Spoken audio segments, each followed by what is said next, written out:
dadhabbiin natti dhaga'ama jettan na dhaggeeffadhaa. Isin nyaata hafuuraa madaalawaa ta'e addaan kuttanii jirtu jechuudha. Nyaanni hafuuraa madaalawaa ta'e kuni wantoota gurguddaa sadiidha. Inni jalqabaa dubbii Waaqayyooti. Dubbiin Waaqayyoo namni gaafa nyaatu humna argata. Mootota isa duraa 19:8 irraati macaafni qulqulluun akkas jedha. Eeliyaas humna nyaatichi kenneefiin halkan 40 fi guyyaa 40 hamma Siinaa tulluu Waaqayyootti adeemee jedha.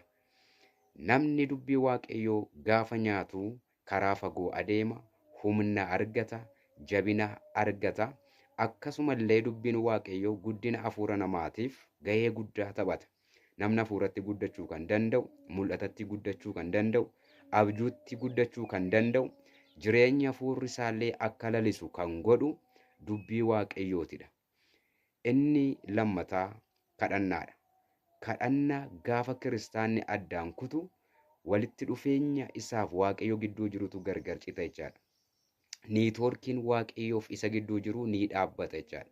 Kadhannaan karaa ittiin Waaqayyotti haasa'anii Waaqayyo harkaa waan barbaaddatan argatanidha.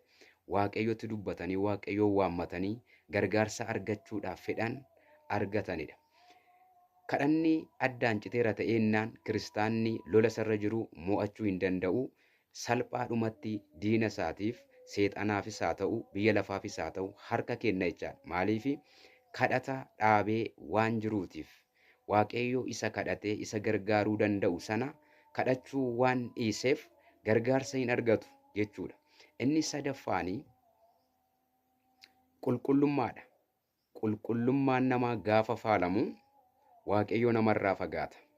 Qulqullummaan Waaqayyo akka nama keessa jiraatu godha.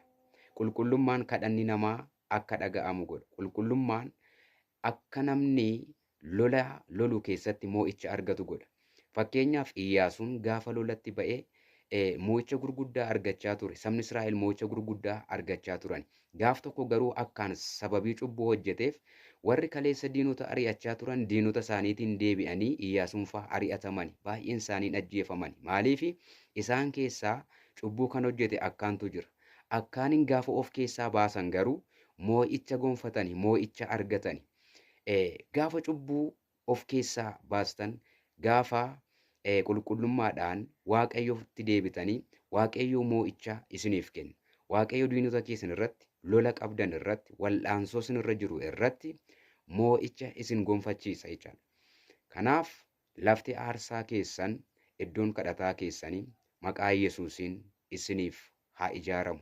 Dubbii Waaqayyoo dubbifachuu, dubbii Waaqayyoo nyaachuu utuu walirraa hin kutin bara jiraattan hundumaatti maqaa Gooftaa Yesuus Kiristoos isiniif haa baay'atu.